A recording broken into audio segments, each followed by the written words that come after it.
Hi friends, Father Carey here. This is another Holy Spirit moment, and I'm here today to recommend to you 10 novels that I believe feed the Spirit. They certainly feed my spirit at any rate.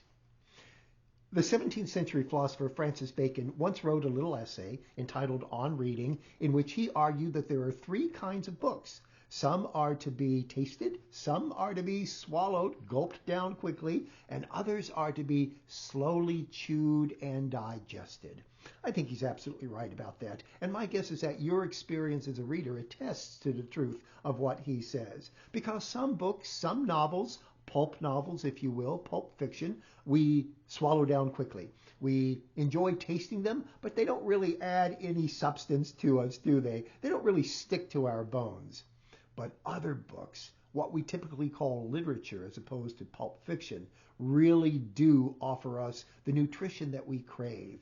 We read them slowly and mindfully, and we digest them by thinking about them again and again and again. They remain with us. They stick with us. And why? Because they offer us insight into who we are and what the world is, in addition to offering that insight in exquisite, gorgeous, and sometimes troubling language.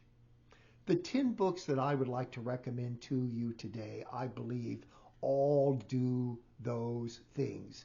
They invite us to recognize a hunger that we have for transcendence and mystery. They enable us to take good and evil seriously. They help us to realize that grace is everywhere. That is, the possibility of revelatory meaning is everywhere surrounding us. And they help us to dive deeply into ourselves. Some of these books are written by explicitly religious authors, and others are not, but they all speak to the soul. By the way, on my Substack page, which is entitled Cassiacum, I have been profiling intermittently Catholic, explicitly Catholic novels. If any of you are interested, I invite you to take a look there at my profiles of these novels. Okay. The first category that these novels, I believe, can be said to exemplify is our hunger for transcendence and mystery. The contemporary philosopher Charles Taylor says that he fears that you and I in the modern world have buffered selves. That is, we buffer ourselves, or the culture buffers us against any hint of non-scientific transcendence and mystery.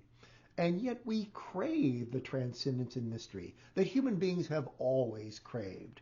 But as religions begin to die and as more and more people move away from institutional religion, that hunger, that thirst goes unsatisfied. I'm here to tell you that it is touched and to a certain extent fed by these novels that I'm calling literature. And two in particular come immediately to mind.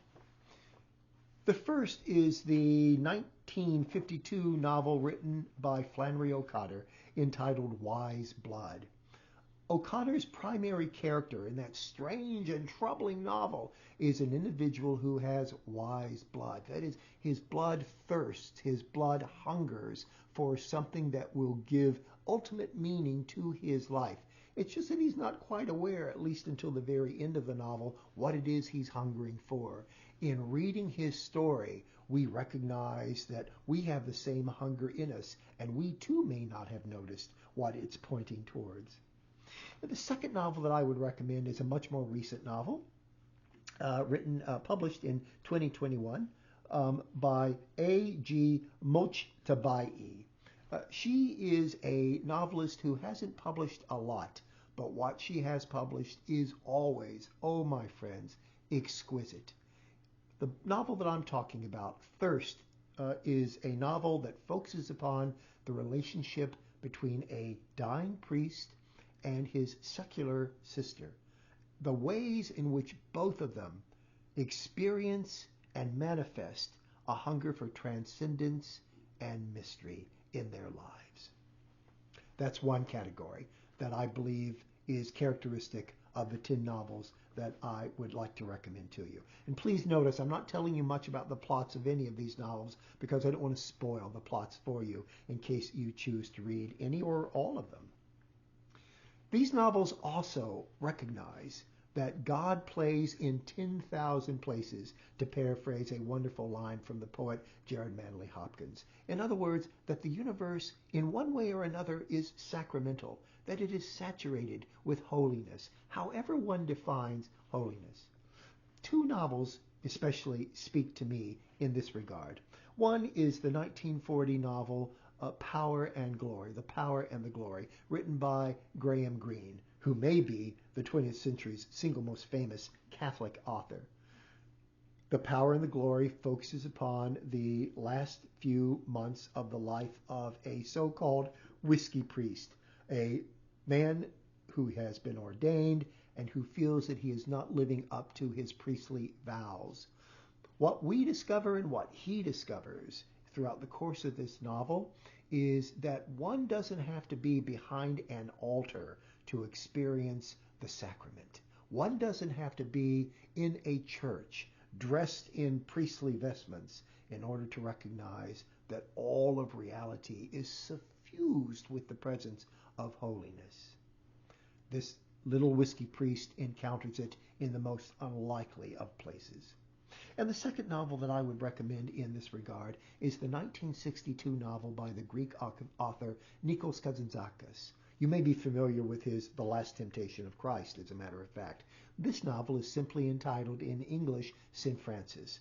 It's a fictionalized version of the life of St. Francis. But oh my goodness, in this particular novel, St. Francis exuberantly, jubilantly embraces the sacramental holiness of the natural world. It thrills your heart to read this, and it helps you appreciate, just as it helped me to appreciate, the beauty that we are surrounded by, but which we too often neglect to appreciate. These novels that I'm recommending to you also take the reality of good and evil seriously. We tend not to want to talk about these sorts of things in our modern, buffered world, right? We tend to want to say that values are all subjective, that they're all relative, and we really shy away from making judgments. These novels do not shy away from the reality, the simple reality, that we encounter evil in the world and that evil is often juxtaposed and in tension with genuine goodness. To not recognize that this is a part of the world is to not recognize that it is also a part of each and every one of us. The first novel that really speaks to me about the reality of good and evil is the 1866 novel by Fyodor Dostoevsky entitled Crime and Punishment.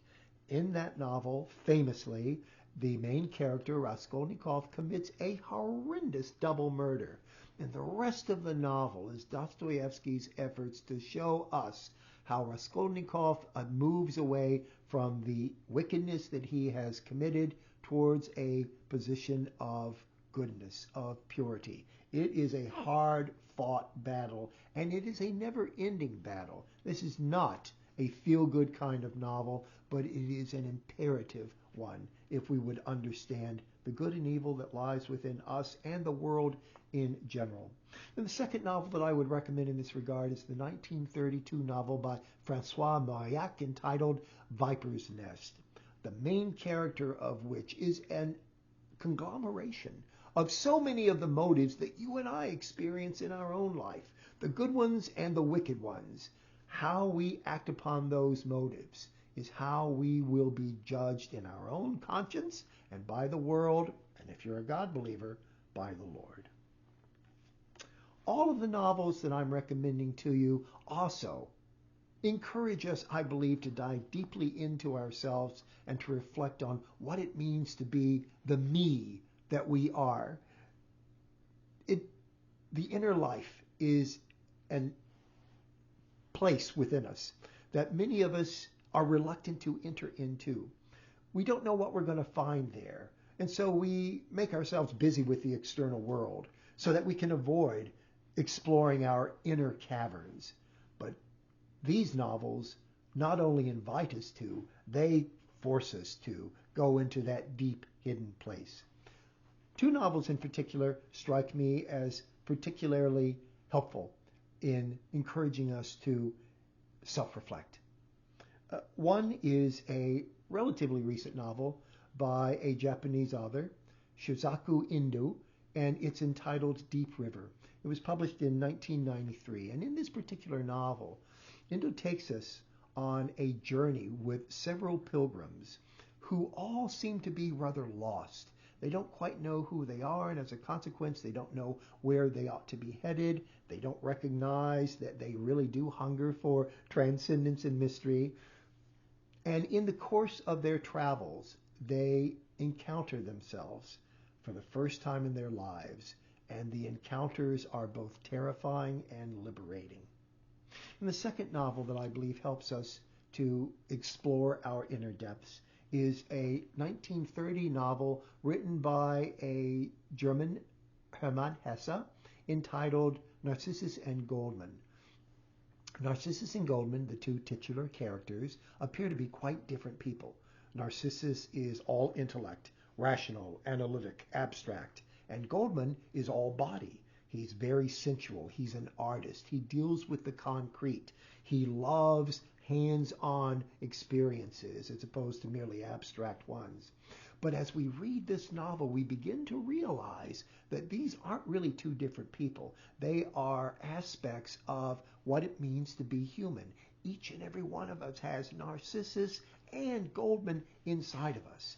And our goal is to try and compatibilize the two such that they nurture one another instead of battle. This invites us, this novel, Narcissus and Goldman, to recognize both our reason and our passions as essential aspects of our inner world. Finally, what all 10 of these novels have in common is their assumption that, as Georges Bernanos says at the end of his wonderful novel, The Diary of a Country Priest, grace is everywhere. And by grace, I mean that the possibility of an awakening is everywhere. The possibility of revelation is everywhere. The possibility for the world opening up before us in new and unexpected ways to reveal something about ourselves and something about God is everywhere. And I would like to recommend two relatively recent novels that are just exquisite in both their message and in their writing. The first that I would like to recommend to you is Mait in Ecstasy by Ron Hansen. He published this novel in 1991. Of all of the novels that I have read, this one probably is the most influential upon me. Mait is a young woman who enters into a convent and who begins to experience revelations of grace that are disquieting both to herself and to the community to which she belongs. The question that Hansen invites us to ask ourselves is what moments of grace you and I have experienced that might be like Mait's. And the second novel that I would recommend is one written by Mark Salzman. It's entitled Lying Awake. It was published in 2001, and it likewise is about a nun, but a really quite different sort of nun than the young Mait. Sister St. John of the Cross is an epileptic, and during her epileptic spells, she has what she considers to be revelations from God that help her to write beautiful, beautiful poetry. The epileptic seizures are getting worse and worse. Doctors recognize that they can rid her of them if they remove a lesion from her brain, a relatively simple surgical procedure. The question before her is, should she have the surgery? Because if she does, she's afraid that she will lose the intimate relationship with God that she associates with the epileptic seizures. The final decision that she makes speaks to, once again, the ubiquity of grace and the fact startling sometimes that grace is everywhere. These 10 novels, to quote Flannery O'Connor, are lights that illuminate the world for us. My friends, I recommend them to you. They have certainly fed my spirit, and I pray they will feed yours as well. Because, as Francis Bacon told us, they are truly books to be chewed slowly and digested. Thanks very much. If you are of a mind, I invite you to subscribe to Holy Spirit Moments. I'll see you again soon. God bless. Bye-bye.